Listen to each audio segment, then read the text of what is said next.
In 1936, the situation becomes so grave, so untenable, that the Arabs explode in a national, in a Palestinian Arab revolt, 1936, which the British will suppress in blood. But of course, London realizes that something has to be done because they cannot control the situation anymore. The injustice has been too great to the Arabs, and so they propose a new partition, the 1939 White Paper, which somehow is more favorable, more just to the Arabs.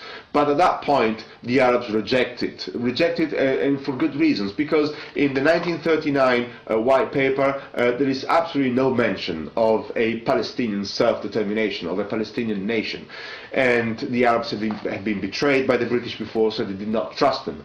But also, as you understand by the date itself, 1939, major events are happening in Europe. World War II is starting. In Germany, the Nazi persecution of the Jews is underway, and is much more serious than anything ever seen before, any persecution ever seen before. So the Jews tend to obviously flock out of Europe into Palestine, desperately so, and rightly so, and the British realize that they cannot put a stop to it anyway. You know, at this point, the situation for the Brits become even more serious than before, and they start considering very seriously to withdraw from Palestine. But be careful, because we are talking about a period, the 30s, the 1930s, in which the Zionists in Palestine had been very, very busy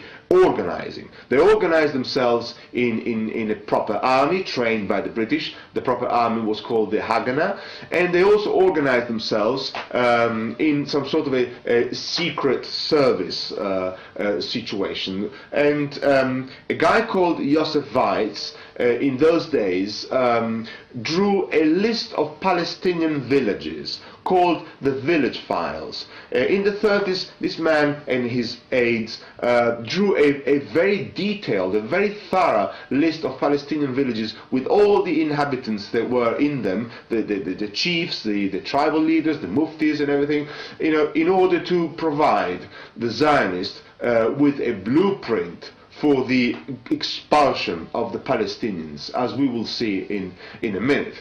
That was a very infamous thing to do, particularly because it came before something equally, if not more, infamous that the Nazis in Germany would do in the 40s. The notorious Wannsee protocols, where the Nazi detailed the presence of the Jews in Europe city by city, group by group, very carefully. So the Zionists had done basically the same before even the Nazis did.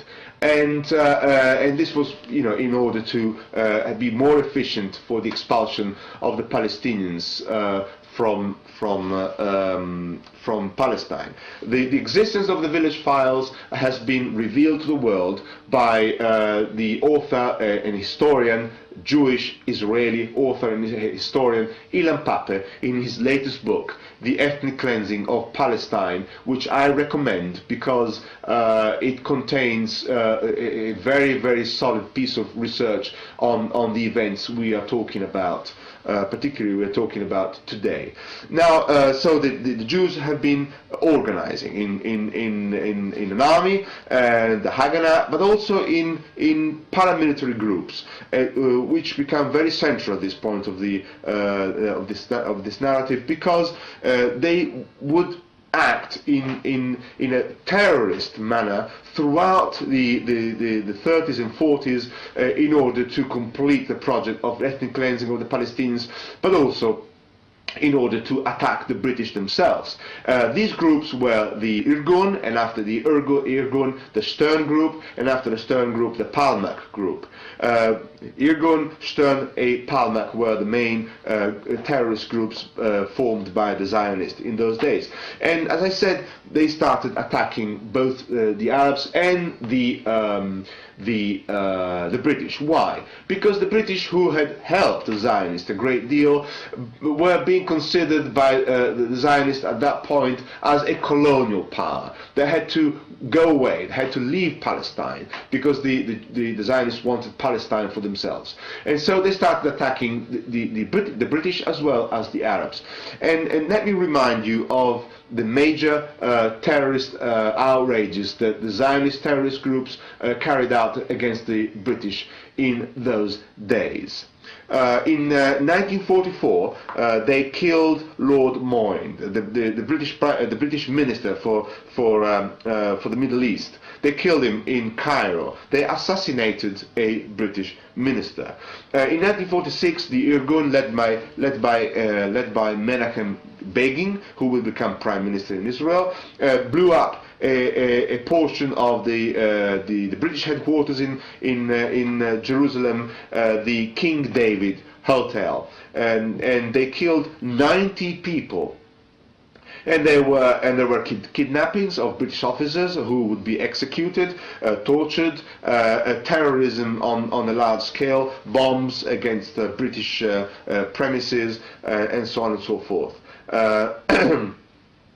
It became so serious, the Jewish terrorists against the British, that Winston Churchill, the Prime Minister, that everybody knows, a historical figure, in this period, he stated, and I quote, a very controversial statement, and I quote, "If our dreams for Zionism are to end in the smoke of an assassin's pistol, and the labours for its future produce a new set of gangsters worthy of Nazi Germany, then many like myself will have to reconsider the position we have maintained so consistently and so long in the past."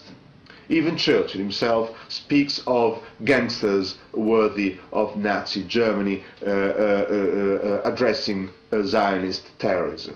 The quote is from the UN British Government Survey of Palestine, Volume 1. However, in this period, as you know, the Holocaust in Europe is fully underway, and of course, you know, the British at this point realized that they cannot stop the desperate flood of emigration from Europe by the Jews from Europe into Palestine. So in 1947 they give up the mandate. And they will stay in Palestine until 1948, but they decide to leave. But you got to be aware of one data, one very important, very crucial piece of information. Now, by this time, by April 1948. The Jewish gangs and the Jewish army, the Haganah, even before the start of the 1948 war with the Arab states that determined then the creation of the State of Israel, even before that, already the Jewish army and the Jewish gangs had managed to expel, to ethnically cleanse 250,000 Palestinians from their villages, uprooting them, killing them, massacres, burning down the villages, using large-scale terror against the Arabs in order to expel them. This is very important to remember because then the war will come, and during the war even more expulsions were carried out. The current narrative will try and tell you at this point that yes, okay, you know, violence was going on, but in the end, it's been the Arabs' fault, because they were given an opportunity by the United Nations in 1947 to partition Palestine, and they refused it. The famous partition plan for Palestine, UN Resolution 181 of 29th of November 1947. So the Arabs refused it, and they missed a huge opportunity to have peace. This is what the current narrative will tell you, and it's a lie. It's one of the big lies that characterizes the narrative about the Israeli, the Zionist and Israeli conquest of Palestine. The resolution, the partition resolution, was a rip-off. Nothing less than a rip-off. It was a rip-off because it was so unfair to the Arabs that they could not have accepted it. Let me tell you that the Jews, who were a minority, less than 30% of the population in 1947, were given 56% of the land. The Arabs, who were the great majority, were given only 42% of the land, and that was illogical and unfair. The Negev was given to the Jews, with a population of 90,000 Arab Bedouins and 600 Jews. The best port, and commerce is so vital to an economy, everybody understands. The best port, Haifa, was given to the Jews. Almost all the fertile land was given to the Jews. 80% of the land cultivated with wheat. Wheat is very important. 80% of the land cultivated with wheat was given to the Jews. The Palestinians would lose the continuity, the land continuity with Syria. They had it for centuries, and they would lose it. Jerusalem would be internationalized. So the Arabs rejected this deal that was so clearly unfair, and it has to be said that Ben-Gurion too, if one reads his diaries, Ben-Gurion too signaled that he would not accept a deal like that, because of course the Zionist plan was for the whole of Palestine. We have seen from the very beginning of the story. Let me quote historically the last British High Commissioner in Palestine, Lord Alan Cunningham, who in 1948 speaks to Ben-Gurion, and this is in the British public records, and he says to Ben-Gurion, well, you know, I can see that the Arabs are trying to contain the situation, but you know, the Haganah, your army, is trying everything it can to escalate the violence. The Jewish terror became so evident, so undeniable, that it even reached America. The news reached America, and it reached a number of Jewish, very prominent, very authoritative figures, like Albert Einstein, like Hannah Arendt. And in the United States in 1948 already, Albert Einstein and Hannah Arendt wrote and signed a letter that they published in the New York Times, from which I quote literally: "Among the most disturbing political phenomena of our times is the emergence in the newly created State of Israel of the Freedom Party led by Menachem Begin, a political party closely akin in its organization, methods, political philosophy, and social appeal to the Nazi and fascist parties." The New York Times, book section, page 12, December 4th, 1948. And then another very prominent, and let me remind you that Menachem Begin was also the leader of the terrorist gang, the Irgun, which Einstein and Arendt compare with Nazi and fascist parties. Another prominent Jews of those days was one of the first ministers in the first government of the newly created State of Israel, Aaron Chisling, who in 1948 said, and I quote, "Now Jews too have behaved like Nazis, and my entire being is shaken." Minutes of Israeli cabinet meeting, 17th of November 1948, Kibbutz Meuhad Archive, section 9. So what happened? What was happening? That, you know, these terrorist gangs, Jewish terrorist gangs, were so notorious that they were being openly called Nazi by Jews themselves, prominent Jews themselves. Well, Ilan Pappé, which I mentioned before, has disclosed in his latest book that Ben-Gurion, who was the central figure of the Zionist movement in those days and will become the absolute leader, Ben-Gurion had put together a group of men, a cabal of men, amongst which Yitzhak Rabin, who will become prime minister later, Yitzhak Pundak, Moshe Dayan, Moshe Carmel, Yigal Allon, Yigal Yadin, and Joseph Weitz and others, he put together this group of people who drew out a plan for the ethnic cleansing of Palestine to be carried out with violent and terroristic methods. The plan was called Plan D, Dalet in Hebrew.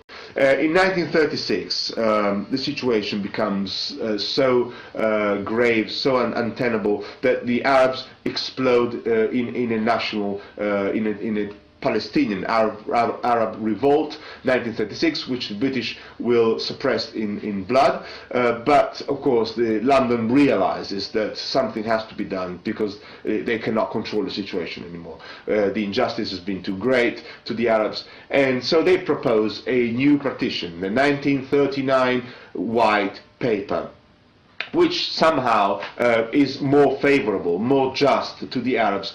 But at that point, the Arabs reject it, and for good reasons, because in the 1939 White Paper, there is absolutely no mention of a Palestinian self-determination, of a Palestinian nation.